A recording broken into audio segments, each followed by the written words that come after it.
Hi there, I'm Anna. My life took a sharp turn 5 years into my marriage with Paul. We were your average couple. I was a teacher. He was a manager at an energy company. Life was pretty straightforward. Then his dad passed away, leaving his mom, Elaine, all alone in their family house.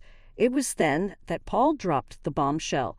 "Anna, we need to talk," Paul said abruptly one night, his tone serious enough to make me pause mid-scroll on my phone. I looked up. "What's up?" "Everything okay." He took a deep breath. "It's about Mom. She's alone in that old house since Dad passed. I think we should move in with her." I felt my stomach drop. Move in with Elaine? She and I were like oil and water. "Paul, are you serious? You know Elaine and I barely get along." He leaned against the kitchen counter, his expression firm. "I know, but she's my mom, and she's struggling. Plus, we're just burning money on this rented apartment." I sighed, running a hand through my hair. "But this is our space, our home. Moving in with your mom is a whole different ballgame." Paul's voice took on a pleading edge. "Please, Anna, it's not just about the space. It's about family. Mom needs us." I bit my lip, feeling cornered. "Your mom needs us, or you need your mom." He frowned. "That's not fair, Anna. It's not like I'm asking you to live in a dump. It's a huge house with plenty of room for all of us." I crossed my arms, feeling the tension rise. "And what about our life here? Just uproot everything because Elaine snaps her fingers?" Paul's tone hardened. "It's not like that, and you know it. I'm thinking about what's best for everyone." I shot back. "Everyone, or just Elaine?" He threw his hands up in frustration. "Damn it, Anna, can't you just try to see the bigger picture here?" I glared at him. "I'm looking at the bigger picture, Paul. Our life, our independence, not just playing happy families in that gloomy old house of hers." The argument went in circles, but eventually I caved. For Paul. For the sake of peace. But deep down, I dreaded every bit of it. Moving day came, and it was as uncomfortable as I imagined. Elaine's house was this imposing old structure with rooms that echoed and a constant chill in the air. Elaine greeted us with a stiff smile. "Welcome to my home. I expect you to respect my ways." I forced a smile, trying to keep the peace. "Of course, Elaine. We appreciate you letting us stay." But living with Elaine was like living with a hawk. She had a comment for everything. "Don't put the dishes away like that, or you're overwatering the plants." It was relentless. One night, after a particularly harsh critique on my cooking, I exploded to Paul in our room. "I can't do a damn thing right for your mother. It's like living with a drill sergeant." Paul rubbed his temples, looking equally frustrated. "Anna, just give it time. She's old and set in her ways." I threw my hands up. "Great, so we just tiptoe around her till the end of time." He didn't have an answer, and honestly, neither did I. This house, with its constant surveillance and Elaine's scrutinizing eyes, was suffocating. Life in Elaine's house was turning into a daily grind. Just when I thought I could handle it, Paul dropped another bombshell. It was a lazy Sunday afternoon, and I was trying to find some peace in the garden when he came out. "Anna, we need to talk," Paul said, leaning on the garden gate. I looked up, feeling a knot in my stomach. "What now, Paul?" He took a deep breath. "I think you should quit your job and stay home. We're spending a fortune on a nurse and housekeeper for Mom. It makes more sense." I stood up, anger rising. "Quit my job, Paul. I love teaching. It's not just about the money." He ran his hands through his hair, his tone getting edgy. "I know, but think about it. It'll make things easier around here." I shook my head, disbelief washing over me. "So what?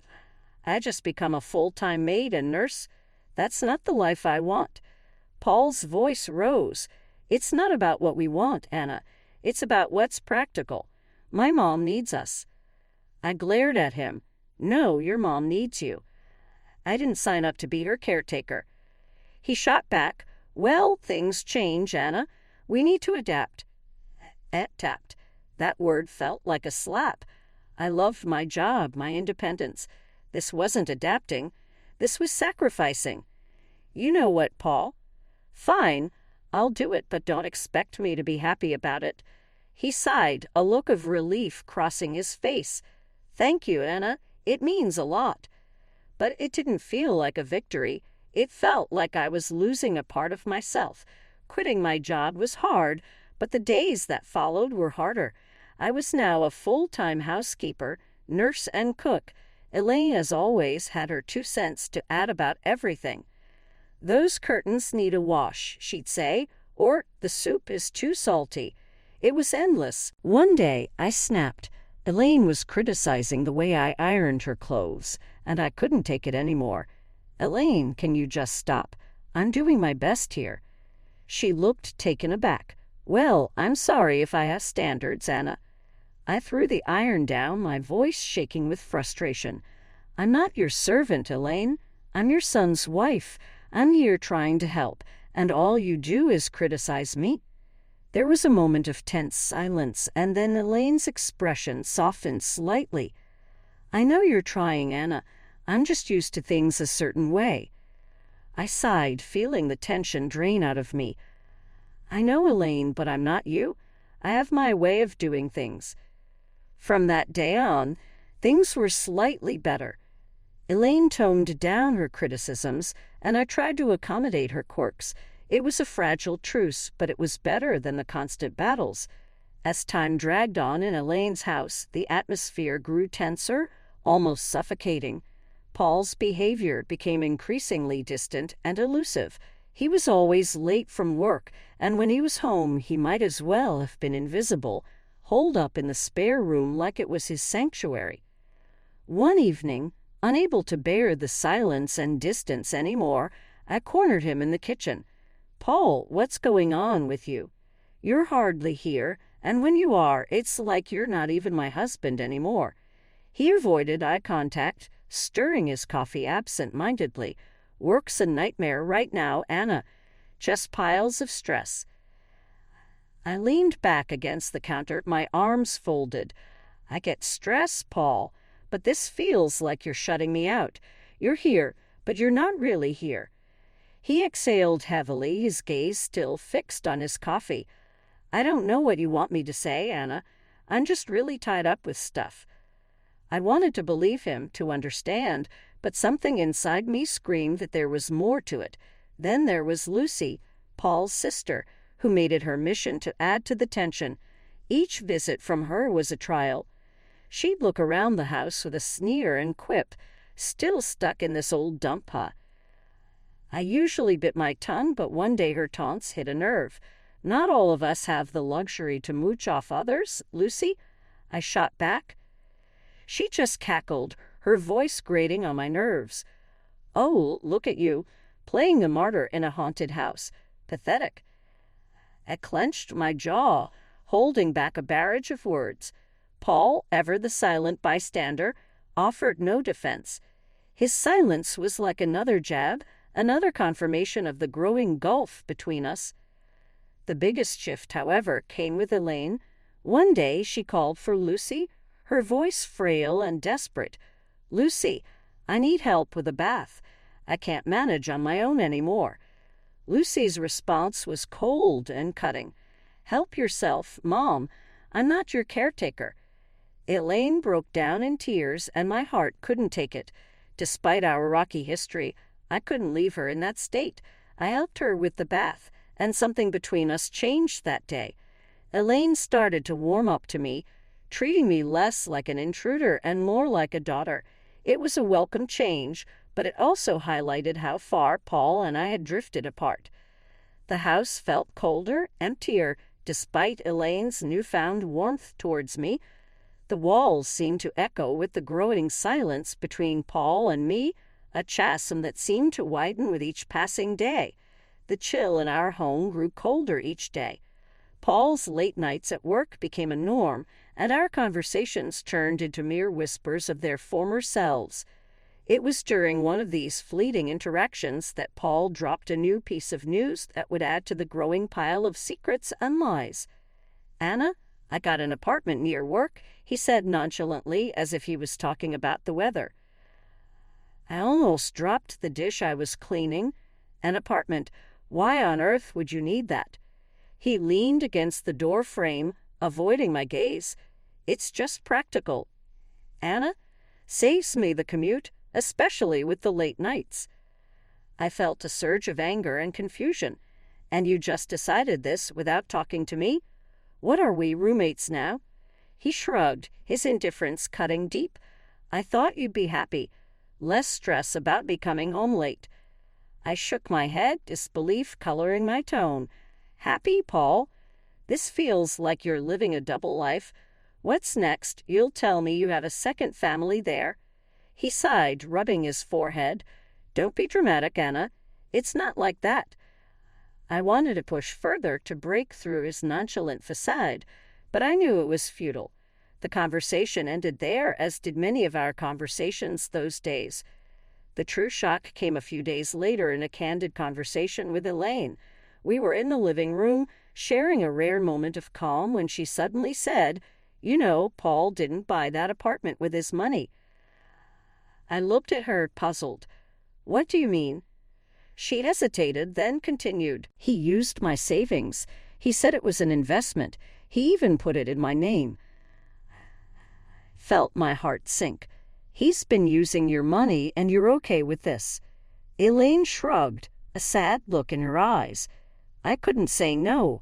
He's my son, but I thought you should know." I was speechless. Paul's secret apartment was one thing, but using his mother's savings under the guise of an investment, it felt like the man I married was slipping away, replaced by this stranger with secrets and lies. A few days later, I confronted Paul about it. "Paul, why didn't you tell me the apartment was bought with your mom's money?" He was unapologetic, almost defiant. "Because I knew you'd react like this. It's an investment, Anna. It's not a big deal." I couldn't believe his audacity. "Not a big deal? You're gambling with your mom's savings and keeping it from me. What else are you hiding?" He turned away, ending the conversation with a dismissive wave. "You wouldn't understand, Anna. It's business." Business. That word felt like a chasm between us, an excuse for everything that was going wrong in our marriage. Living in Elaine's old, dreary house was taking its toll on me. The walls, once probably vibrant, now echoed a somber tone, and every creaking floorboard seemed to whisper secrets. One day, I just couldn't take it any more. "Elaine, have you ever thought about renovating the house?" I asked over breakfast. It could use some freshening up. Elaine looked up from her tea, surprised. "Renovate? I haven't thought about it in years. It's such a big task." I nodded, feeling a spark of enthusiasm. "I know, but it could really brighten up the place. Maybe just start with a new coat of paint or some new wallpaper." Elaine considered it for a moment. "Well, I suppose it wouldn't hurt to bring some new life into this old house. But are you sure you're up for it?" I smiled, eager for a project. "Absolutely. It'll be a good change." And so it began. I threw myself into the renovation, painting walls, choosing wallpapers, and even attempting to restore some of the old furniture. It was hard work, but it felt good, like I was breathing life back into the house and, in a way, into myself. One day, while I was up to my elbows in paint, Paul walked in. He looked around, his expression one of shock and disbelief. "What the hell, Anna? What are you doing to my mom's house?" Stood up, wiping the sweat from my brow. "I'm renovating, Paul. Like I told Elaine, it's time this place got a little love and care." Paul's face reddened. "You had no right to start changing things without asking me. This is my family home, not some DIY project." I felt my temper rise. "Your home? When was the last time you even cared about this place, Paul? I'm doing something good here." He took a step closer, his voice rising. "You're overstepping, Anna. You always do this. Take control and push everyone else aside. I stared at him, incredulous. Take control? Paul, I'm trying to make this gloomy place livable. Maybe if you spent more time here, you'd see that. Before Paul could retort, Elaine walked in. What's all this noise about? Paul turned to her. Mom, did you know about this? About her changing the house. Elaine looked from me to Paul, then back again. Yes, I did. I'm glad she's doing it. This house needed a change, and Anna's doing a wonderful job. Paul looked like he'd been slapped. But it's our family home. Elaine cut him off, her tone firm. It's my home, Paul, and I want this. Anna has every right to do what she's doing. Paul stormed out of the room, leaving me and Elaine in an awkward silence. I felt a mix of victory and sadness. The house was transforming, but the gap between Paul and me seemed to only grow wider. The day Elaine suffered her stroke, our world turned upside down. I was there, witnessing her sudden decline, her words slurring, her body weakening. Panic gripped me as I called for help, my voice quivering with fear. In the hospital, the grim reality set in. Elaine needed constant care. I looked to Paul for support, but he was distant, his eyes void of the concern I expected to see. Anna, I can't deal with this. I have enough on my plate, he said, his voice cold. I was stunned. You can't deal with this, Paul. She's your mother. He shrugged, his response cutting like a knife. Yeah, and she's been a burden for years. This is just the cherry on top. I couldn't hide my disgust. She's not a burden, Paul. She's family. She needs us. His laugh was bitter. Us? No, Anna, she needs you. I've got other things to handle. I was left speechless, my respect for him sinking. Took it upon myself to care for Elaine. It was hard, watching the once strong woman confined to a bed, dependent for every little thing. As I became Elaine's primary caregiver, Paul's visits grew rarer and his indifference more apparent. His visits were short, his conversations with Elaine brief and superficial. Then Lucy came. I overheard them in the living room, their words like venom. We should start thinking about the will, dividing the assets, Lucy said, her voice devoid of any emotion. I burst into the room, fury coursing through my veins. How can you be so heartless, discussing her will right in front of her? She's still here. Lucy smirked, her words sharp. Oh, look who's talking. The saintly daughter-in-law. This is our family's matter. Stay out of it. Paul chimed in, his voice laced with cynicism. Anna, just drop it. It's practical to plan these things. No use pretending she's going to bounce back. I was aghast at his cruelty. Practical. She's your mother, Paul. How can you be so callous? He shrugged, his reply cold and detached. Life's callous, Anna. Better get used to it. I turned away, my heart heavy with disgust. In the following weeks, I dedicated myself to Elaine's recovery, and to my surprise, she showed signs of improvement.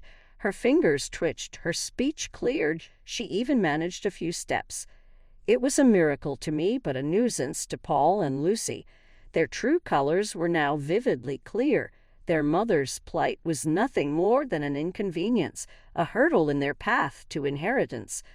The betrayal stung deep, not just as a daughter-in-law, but as a human being. Life had settled into a grim routine. Elaine's health was a constant roller coaster, with small victories overshadowed by the looming fear of the worst. Then it happened. Another stroke, this time more severe. The call from the hospital felt like a punch to the gut. Elaine didn't make it. The funeral was a somber affair. I stood beside the grave, my heart heavy, watching as people paid their respects. That's when Paul arrived, and with him, a woman I didn't recognize and two small kids clinging to her hands. Who's she? I whispered to myself, my eyes fixed on the unfamiliar woman. Paul approached, his expression unreadable. Anna, this is Carol, my wife, and these are our kids. I felt like I had been slapped. Your wife? When did this happen? He shrugged, a coldness in his voice. A while ago. It's none of your business, Anna. I was speechless, my mind reeling. How could he, and during all this time with Elaine? Lucy was there too, her usual sneer in place. Finally showing your true colors, Anna. Playing the grieving daughter-in-law. It's a bit late for that. I glared at her, my voice laced with contempt. I was here for Elaine when you both abandoned her. Don't you dare judge me. Paul interjected. Let's just get this over with. We have other matters to discuss. After the funeral ended and the gathering moved to Elaine's house for the will reading, Paul and Lucy were like vultures, eagerly awaiting their share. The lawyer began reading the will, and that's when the bombshell dropped. Everything, the house, the money, all of it was left to me. Paul's face went from smug to shocked. What the hell? This can't be right. Lucy was fuming. She was our mother. How could she leave everything to this nobody? I stood there, stunned, not sure how to feel. Happy, vindicated. It all felt hollow. Paul turned to me, his voice filled with accusation. You manipulated her, didn't you? Turned her against us. I shook my head, disbelief and anger mixing in my voice. I did nothing but care for her, which is more than I can say for you. The lawyer intervened. Elaine was very clear in her will. Lucy was seething. This is not the end. We'll contest this. There's no way we're letting her get away with this. As they left in a huff, I stood there, alone in the house that was now legally mine. The walls that had witnessed so much pain, betrayal, and love. I looked around, feeling the weight of Elaine's last act of kindness and the burden of a broken family's scorn. The house felt different now, like it was echoing with Elaine's last wishes. I was sitting there, holding the will, still trying to get my head around everything. Elaine had left it all to me, and Paul and Lucy were raging mad about it. They came back the next day, all fired up. You really think you can just take everything? Paul burst out as soon as he stepped in. I looked up, tired but standing my ground. Elaine decided this, Paul. It was her choice. Lucy was red in the face, yelling, You tricked a sick old lady. We won't let you get away with this. I stood up, fed up with their nonsense. Tricked. I was there for her, unlike you two. She chose to leave it to me. Paul was fuming. So you think you've beaten us? Yours, Paul. It was tough, but it had to be done. He and his new family had to move to a rental place. Lucy had her own mess to deal with. Her debts and bad choices were catching up to her. As for me, I was standing in my new house, feeling sad but also kind of excited. Elaine's will wasn't just about the house and money. It was like she was telling me to be strong and make my own way. I decided to start over, use what Elaine left me to build something new for myself. The house, once a reminder of tough times, was now a place for new beginnings.